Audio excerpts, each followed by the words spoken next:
গমা পরেশানি শোনো ও গো সুনয়নি, জানে সবাই আমাদের এই পুরনো প্রেম কাহিনী।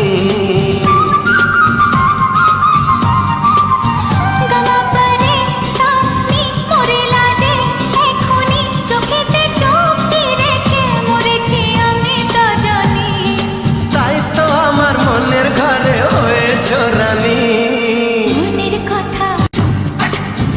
গমা পরেশানি শোনো ও গো সুনয়নি, জানে সবাই আমাদের এই পুরনো প্রেম কাহিনী।